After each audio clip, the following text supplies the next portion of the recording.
Welcome to The Lumber Word, where industry veterans MattBeymer, Gregg Riley, and Ashley Buckholt dissect the world of commodity lumber each week.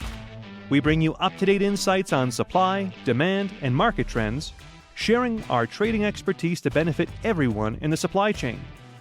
Join us for informative and entertaining discussions that guarantee to make you wiser about all things lumber.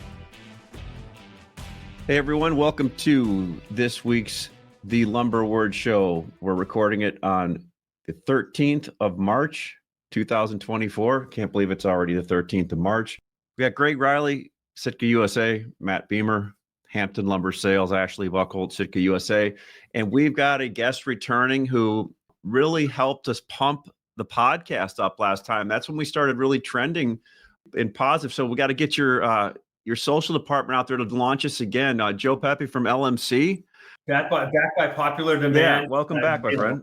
Yeah, that had to be more luck than anything, but I appreciate it, boys. Appreciate it. No worries. So I want to talk about a market update, but Joe, I saw you last week down in Houston. Great show. Honestly, I didn't know what to expect, but like you guys really did it up. Appreciate everything. Why don't you tell everybody a little bit about the feel that you got off there and a little bit about LMC real quick. We'll plug that to start us off.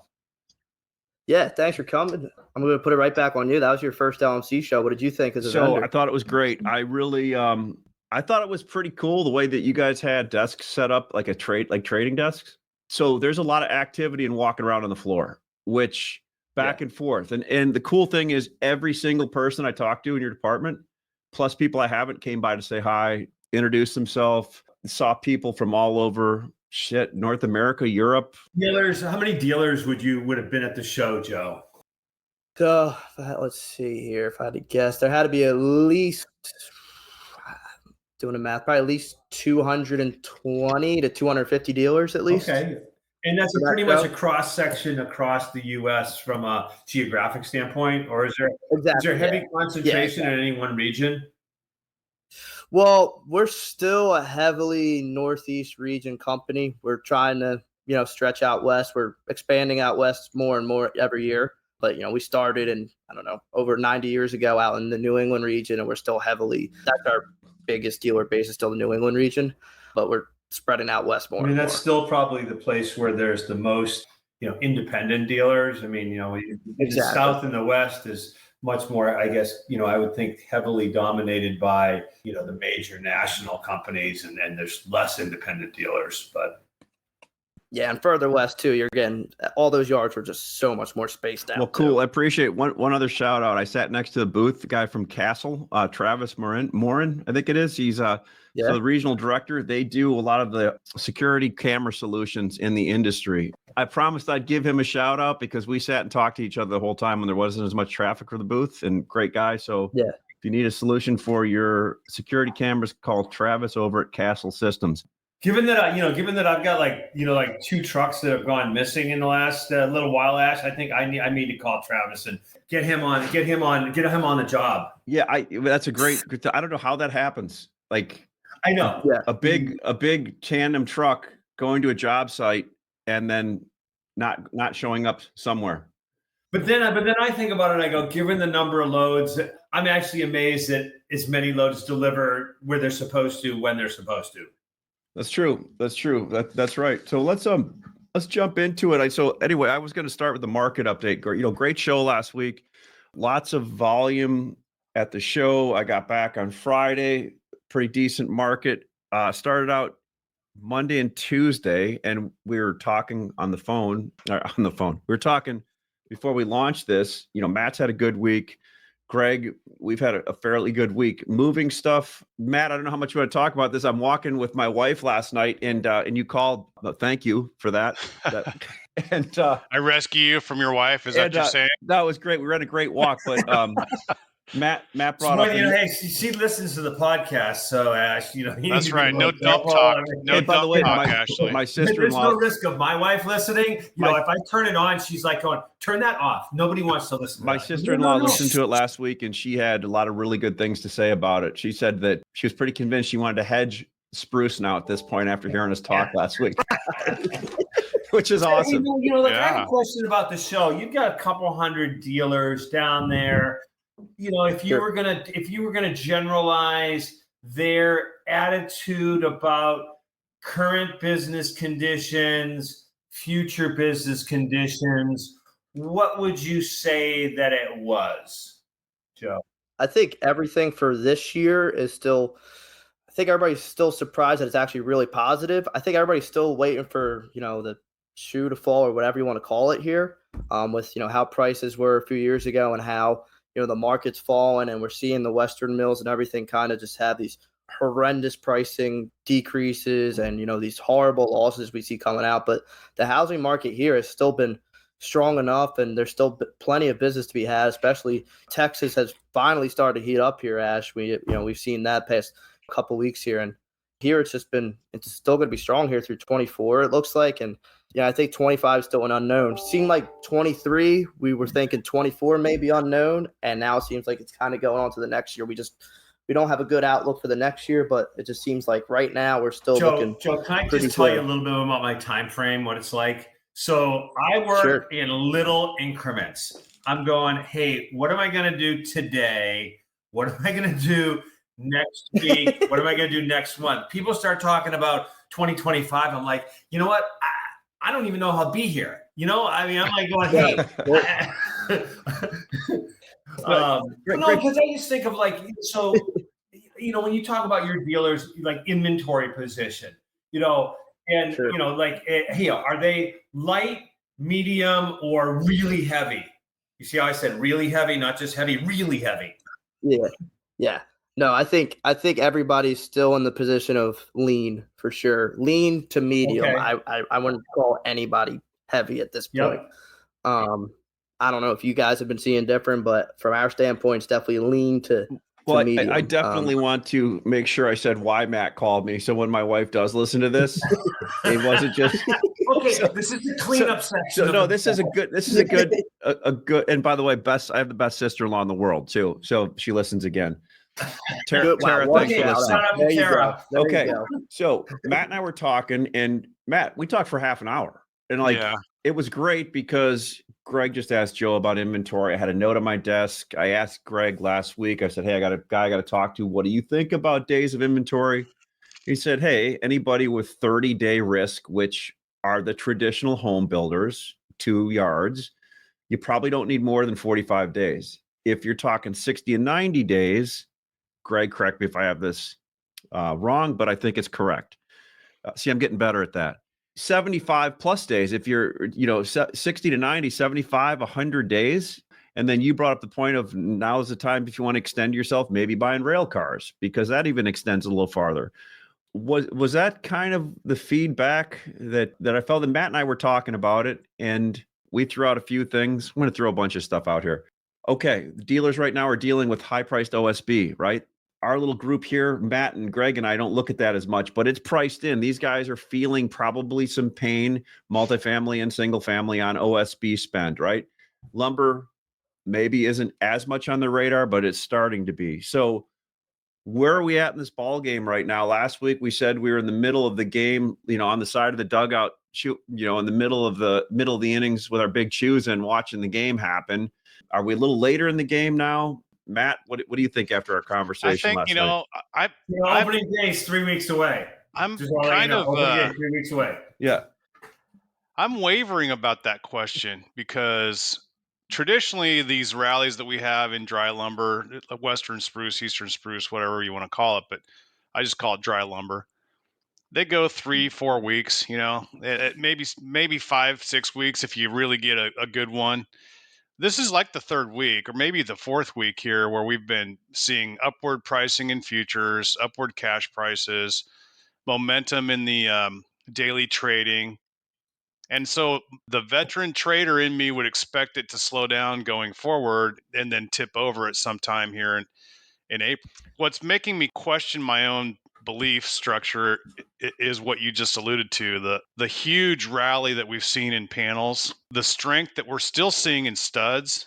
If you're building homes, you need to put up walls and you need sheathing, right? I mean, that your two strongest items are those two things that you're going to start a home with, is your studs and your panels right now.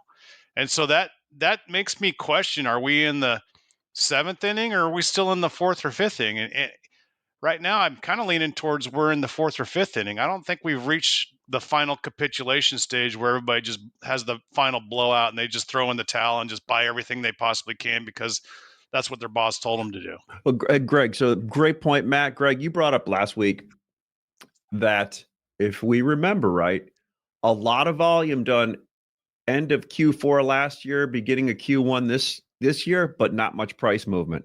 A lot of volume, not much price movement. Historically, when that happens, the back end of a move, a lot of price movement to the upside, less volume to finish a move off, right? How can I fold that? How can you fold what Matt, Joe, and I just said into your thought here? Or what's your thought on that? I always go back to what Ryan Miller taught me: feed the ducks when they're quacking, and I give him credit for that. Shout out to Ryan Miller. Ryan Miller, Dacron Industries, right? Wise beyond his years. Yeah. A lot of shout outs today. Yeah, we are. We're, hey, you know what? While we're shouting out, we got to shout out to Tyler Ulrich also up there with Ryan because just a mainstay in the lumber industry. Ty is a phenomenal snowboarder, by the way. If you guys have never seen the guy, he's quite the athlete. No kidding. I've seen the guy. I've seen the guy. And you know what? I love Ty, but I wouldn't have gone like great athlete. I don't know. No, he's a phenomenal athlete. You'd be shocked. That's awesome. So Greg, how are you loving the show today, huh? Hey, what's Joe have to say about what Ashley just asked? Yeah, what do you guys think about that? I mean, I guess I'm trying to work this out in my mind to figure out what to do. What part of the move are we in here? I think we can kind of break it down. My thoughts is going to be more of a premium lumber versus number two. We have guys that are, more looking for, or your typical premium buyer, I think is going to need to, maybe more to say, hey, I usually keep 30 to 45. I think they're definitely going to have to start thinking more ahead because there's, again, we're seeing the curtailments out west. And if you have guys like down in the southeast who, are spoiled with Euro, I think all of a sudden we're going to see, Euro sellers say, oh, our Euro studs are premium, so we're going to have to start charging a premium price. I think that will happen. We're going to have to cut that one out of the show, Joe. No, I'm just kidding. Yeah, well, I think that could start to happen too. If there's not enough premium studs in the marketplace, that's going to happen. So I think that's something to be wary of going forward. But yeah, I think the premium guys for sure definitely need to look further out for their needs. Greg, what's your thought of what we just rattled around all in here and mixed up? So, I mean, as you said, Ash, we went that long period of time, volume leads price. We had a lot of volume. Now we're getting the price appreciation. The two keys as I look at is what is that inventory level that we're talking about? If people have grossed up and, have pushed that inventory out and have an opportunity to take a little bit of a breather, then the question becomes how much of an order file do mills have to, kind of sit back during that time period and not have to pressure the market. And, my sense is that like where Joe is, I think people are, I kind of thinking that they're medium. Inventory level is also a function of outtake. We're in a period of time right now where outtake in yards is increasing seasonally. So, you find where that balance is. We do know that we are in a supply push market, and the question mark, usually supply increases in Q2. Is it going to increase in Q2? I think the consensus is probably not. So, whether it's because of, breakup and shortage of log decks, whether it's because the prices are still below mill break even, those factors tell me that, yeah, to Matt's point, we're in the 5th inning and, we're waiting for, we get to 7th inning stretch, then it's a runner. The fact that we're having questions about the market tells me that it's not done. Well, that was my question to Matt last night. When everybody's all bulled up, that's when I go, ooh, danger, flashing yellow light. Where's my chair? So do you think we walk into Montreal and the mills have their tank tops on, all greased up, doing the full frontal, full frontal crab in front of us? Oh no! Here we go. I mean, is that the point? David, you're gonna have to cut this out. So, What a visual, Ashley. Yes, you want to talk about futures? Yeah, I do. Actually, what I wanted to do is real quick go through. See how I segued that, Matt? That was really good. Good job, Greg. You got it back on track. But by the way, that was just alluding to people. That was just alluding to people walking out on a stage during a Did you ever bodybuilding contest and doing that. Did you ever see the Ladies Man with right, Will Ferrell? The what?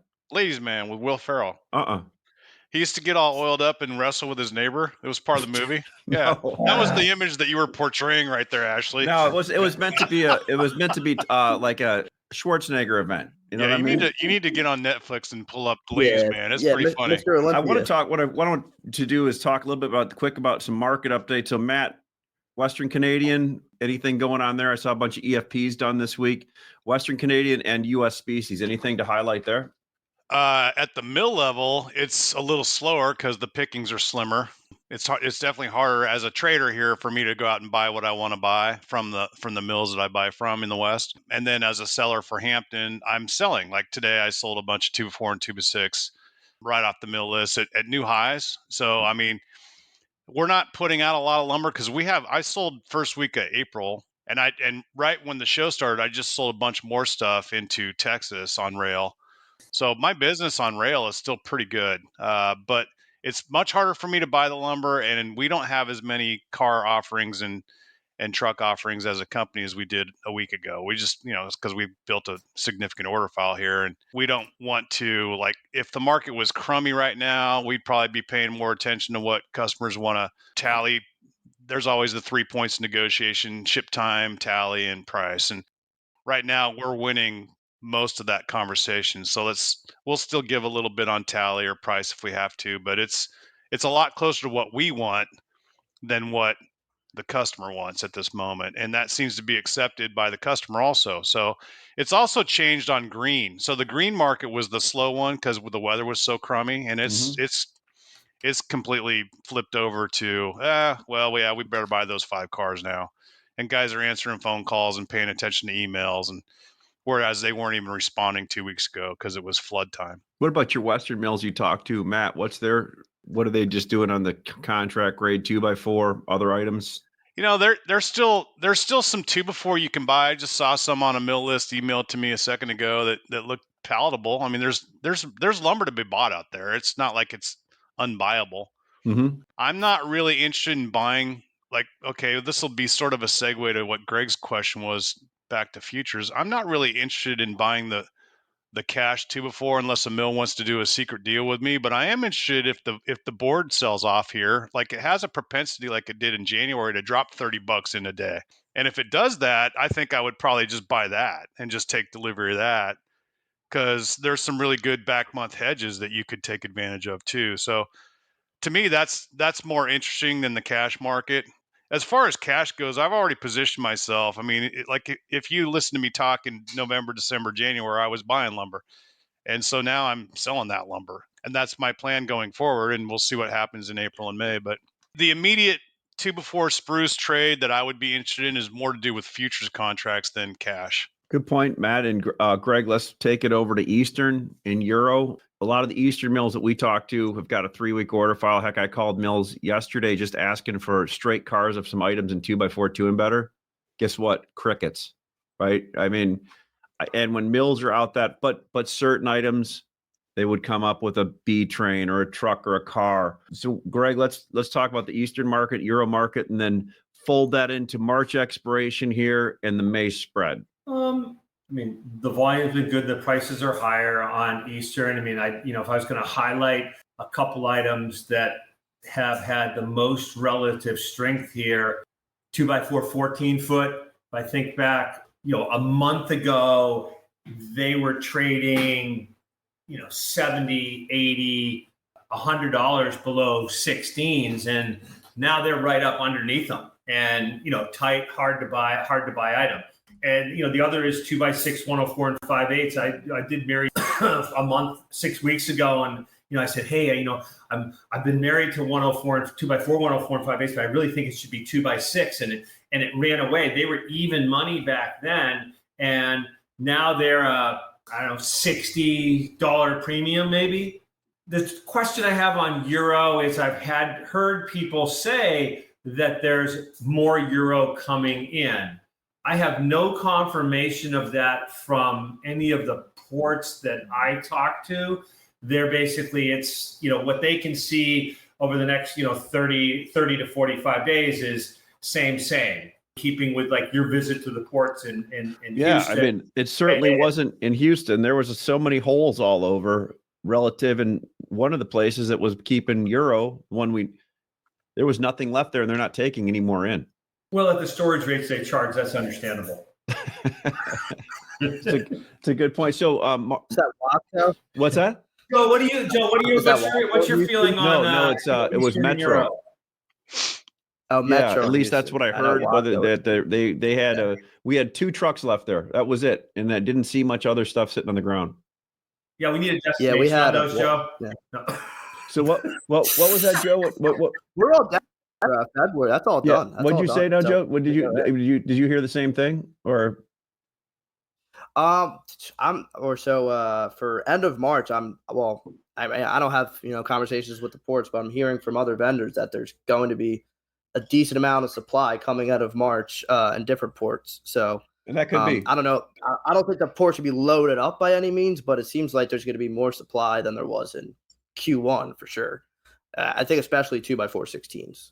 I don't know about studs, but it seems like 2x416s will probably be, So when you think about that price, we've talked about it, is 2x416s, euro, FOB the ports. If you take out the low and the high trade, they've basically been in a $20 range for 4 or 5 months now. Yeah, and the mills in Europe, they've been close to 600 for, maybe a month or so or 2 months or so. So they're like, oh, we're going to cut the shit out of those. Yeah. And same with, so I mean, probably skipping to Mary dump.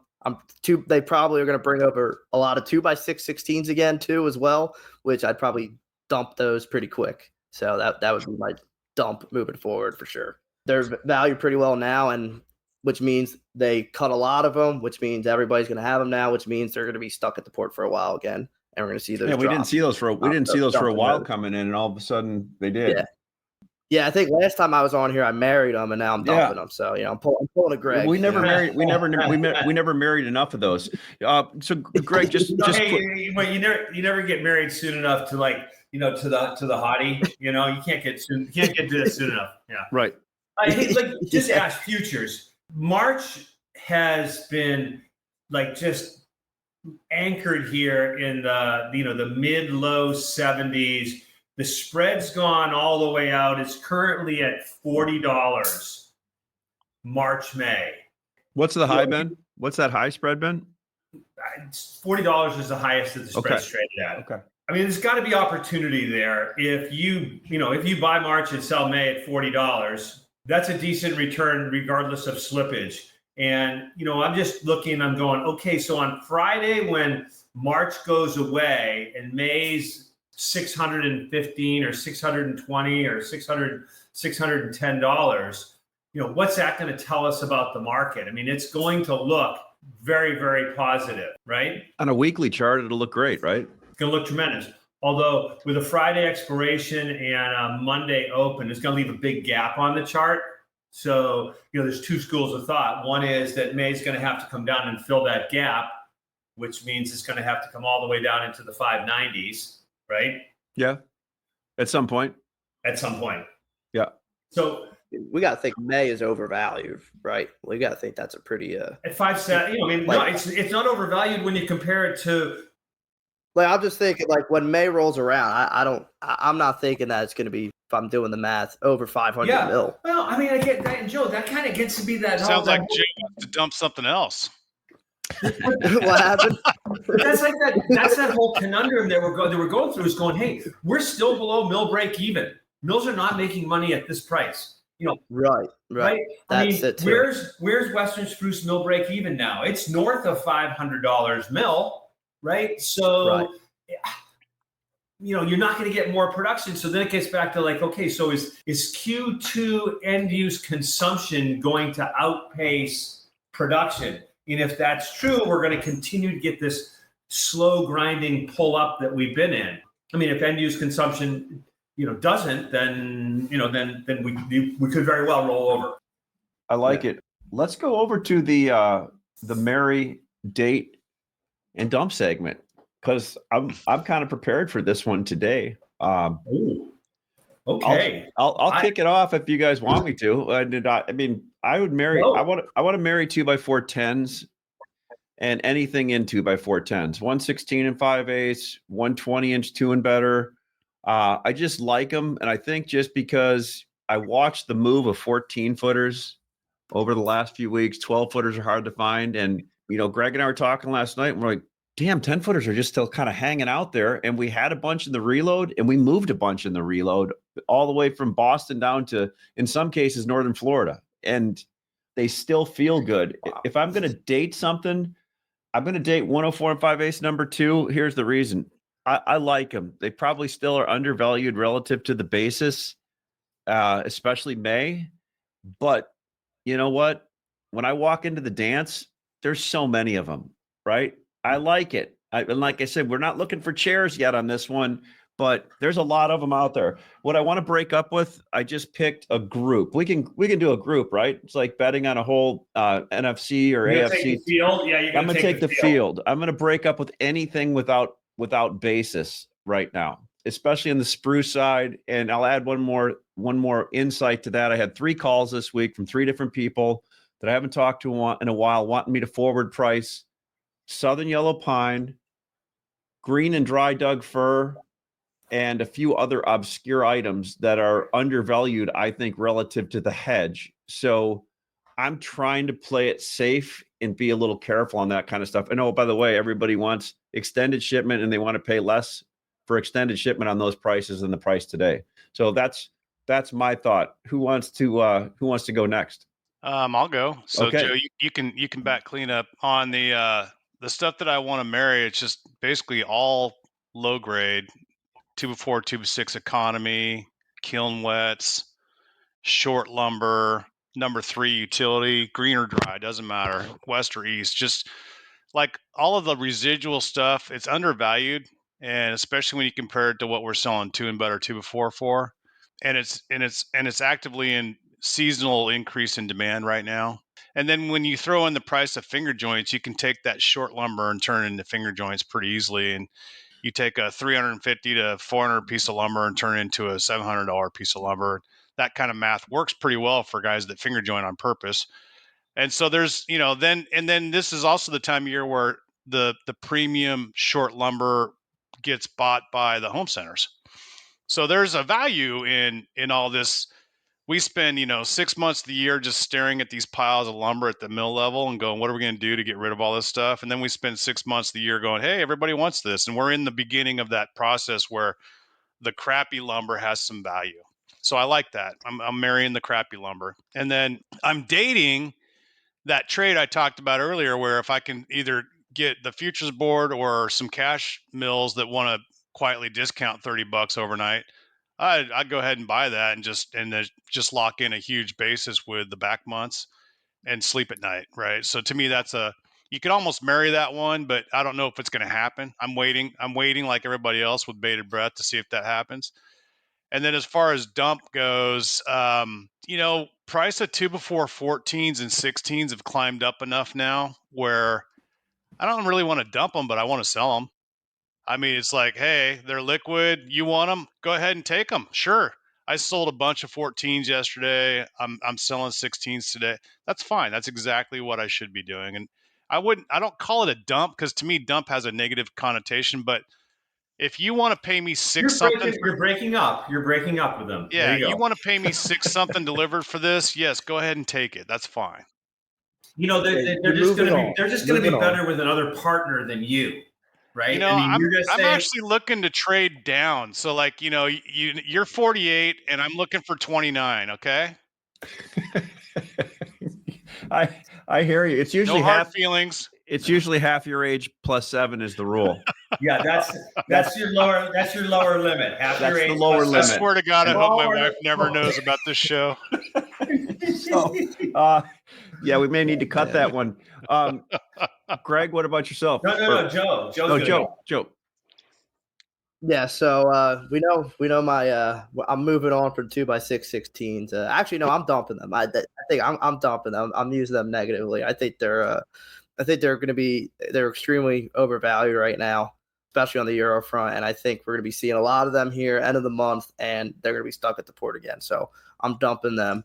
I'm not really married to them much right now, to be honest. I just think just personally, I think we're kind of getting way too close to a top here. And I'm just really not getting married to much. So if I had to almost take myself out of the game, I'm not ready to get married yet, boys. I'm sorry. I'm not ready to get married yet to anything. It's okay. It's okay. I'm still dating. We all have a different time frame. It's good to be wise enough to recognize that.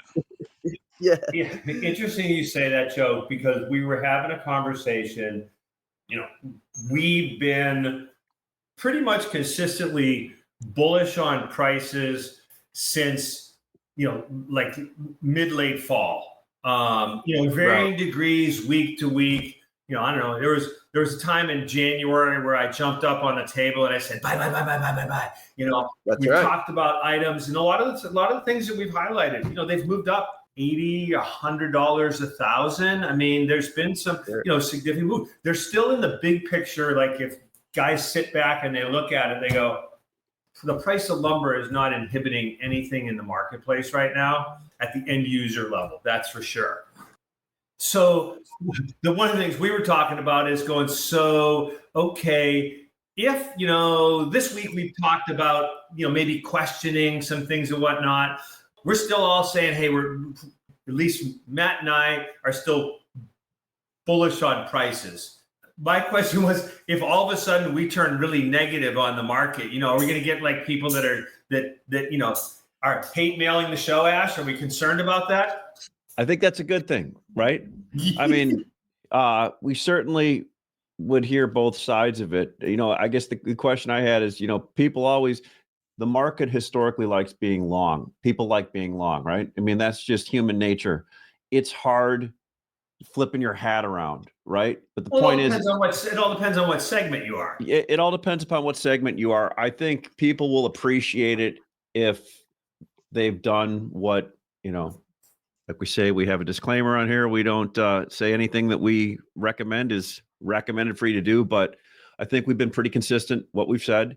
And at some point, trees don't grow to touch the sky, a guy once told me, and we're going to have a correction. I guess we tested that during COVID, though. Yeah. If you guys want to, look, one thing I think that is good about the three of us talking and doing this for almost 2 years is that we've never tried to hide something from the public. During COVID, I was telling people I'm not buying any more 2x4 number 3 at $1,350 delivered Texas. I'm going to let the other guy own it all, and I did. I warned everybody in April and May that I was going to stop buying that stuff, and then I figured the prices were at all-time high, and there's no way I was going to continue carrying that risk. I said that for 2 months. Like, I'm not going to hide this from you, right? If I feel like the market is not going the way I think it should be going, then I'm going to switch gears, and you'll know about it. I'll tell you. I'm not going to hide that from you. None of us have ever tried to use this platform as a way to manipulate other people's belief structures. Look, you're going to do what you need to do to run your business. I'm going to run my business the way I've always run my business, and I'll tell you little snippets about it, and I'll tell you what I think about the market going forward. And I've consistently told everybody on this show that I'm bullish on the first half of the year. Nothing's changed. I'm still bullish on the first half of the year. That being said, we always get pullbacks. Markets don't just go straight up. But to me, the price of lumber will be higher in 30 days than it is today. And so there you go. End of story. Well, and Matt, to your point, one of the things I look at it, hey, as long as the market futures is carrying a premium to the market, that's telling me that the market still has more to go up. Well, the other thing is, you look, Greg, at what OSB is doing. That's interesting. Here's something else that's interesting. While we're talking today, the futures market has traded 1,100 contracts in the May contract, and it's only gone down $1. Yeah, I mean, the spread's trading at $40 all day because $40 is $40 on $40 on $575 lumber. Unless I'm missing something, is a pretty good margin, even when you factor in slippage. I'll bring it on to just like my married date dump. I'm married to spruce MSR, but we set a date kind of far out because I hedged it all. Right. So I've got a bunch of it. It's going to ship over the next few weeks, but we're setting a date like out in the future. You still have me on the DNB, do not buy anymore. Yeah, you're on the bench, right? You're on the bench right now until we assess, the damage that's been done. Okay. And then, the dating, obviously we talked about it. I'm still dating 2x4 9s. And you asked me about how undervalued they are. Based on March, they're still like $50 undervalued. So based on May, they're $90 undervalued. You get any kind of push on Q2 multifamily that still needs to cover, and that's an item that'll blow right up. You saw what happened with 2x6 9s. They've had relative strength of like $50 in the last 30 days. Mm-hmm. Dumping, I'm not really dumping anything. I'm to Joe and Matt's point, 2x4 16s, very liquid item. We've talked about it. It hasn't moved in price. So, am I concerned of it falling substantially? Well, not with May at $615. If you look at May at $615, we should be selling 2x4 16s at $650 FOB the port. Not 600. Good point. Back to, like I said, there's some good basis opportunities in there. We didn't really touch on Southern Pine. Joe, any feedback on Pine, what that's doing this week? Just, it's not my market. It's not gonna be me either, Ash. Okay. Yeah. I don't touch it. I know talking to I have a question for Joe. Yeah. Where are you based out of, Joe? Like where do you live? Like what? Oh, I live I live in Philadelphia. Okay, so what's going on in the Northeast in terms of, like the general attitude towards the economy and people's optimism or negativity towards, the housing and building? Like, what's your local scene like in the Northeast? Yeah, Northeast, everything is just, super expensive. Rents are just insane and they just keep going up. And I would say the outlook is not good right now. Everything's extremely tight. Definitely the outlook's down south. Southeast has been a lot better compared to the Northeast for sure. From what I'm seeing personally, at least in my city that I've been seeing. Like I've been trying to, I was able to buy a house kind of under the table. That's the only way I was able to buy a house. So, but I was in the process of buying a house for a long time, and it was. Did you buy it on one of the top secret markets that the agents have listed that aren't on the MLS, or is that how you did it?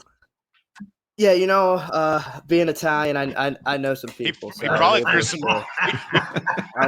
He probably threw some batteries at the realtor and threatened them. So, Joe, what markets? Again, Matt, what markets do you personally cover over there at LMC? So I'm mostly southeast and south central now, with a little bit of mid-Atlantic. And if somebody new or somebody that isn't familiar with LMC wanted to get a hold of you, what different, you guys do retail yards, trust facilities, give me a little bit of other buying. What other people do you fold into there? I guess we could put like framing yards, wall panelizers, things like that as well. I don't know the exact name, but guys that are just building straight pole barns and post frame builders. Yeah, right on. Yeah, exactly. How do people get a hold of you? You could just reach me on LinkedIn, or you can go on my email, jpepe@lmc.net. Yeah, and any of our listeners that are still independent, they should look at LMC as an opportunity to give them the big clout in the marketplace, like a lot of their competitors have. I mean, that's one of your strong selling points. Is that you give independents the clout of a national player. Yeah, and from a vendor standpoint, I think business has been pretty smooth since we've been working together, Ashley, right? Absolutely. I think it's been Yeah, pretty good so far. no complaints Ashley here. says you're a little bit of a high maintenance guy, but he's able, but he's very That is not service true. oriented. So Prices are going up. No, it's good stuff, Joe. Good stuff. Well, I'll give a shout out to one of our new guys. He's been here 6 months. Brian Knoll is that's Ashley's new best friend there. Brian's been here 6 months. He had Ashley take him out to Houston to a nice steak dinner. So right away, we lit up everything. We started out with. So he's learned how to play the game right away. Yes, hold on. fast learner. Exactly. Hold on 1 second here. I've got Greg. I'll be turning that expense report in a little bit. We lit it up with a dozen oysters to start it off with, and we had the big steaks and finished in the champagne room. Listen, look at back, but all seriousness, Brian's a great dude. We had an absolute blast, and we talked for a couple hours, really and he's got some serious potential at that company, Joe. He's a great guy. Oh yeah, I'll make sure he doesn't hear that I'll make sure we'll cut that out. Doesn't hear the podcast. Yeah, cut that out. Hey Joe, great having you on again. Yep. Thanks Thanks, Joe. We'll look forward to the next time. No, thanks for having me, guys. I really appreciate coming back. Thanks, everybody. That's the conclusion of this week's podcast. We'll look forward to talking next week. Thanks for listening to this week's episode of The Lumber Word. The Lumber Word podcast is dedicated to engaging conversations about the lumber industry, including trading ideas, market trends, and evaluations of overvalued and undervalued assets. We wish to emphasize that the discussions and opinions expressed in this podcast are purely for informational and entertainment purposes. They should not be considered as financial or investment advice. We encourage our listeners to make their own financial decisions, taking into account their unique circumstances and financial goals, and to seek professional financial advice if necessary.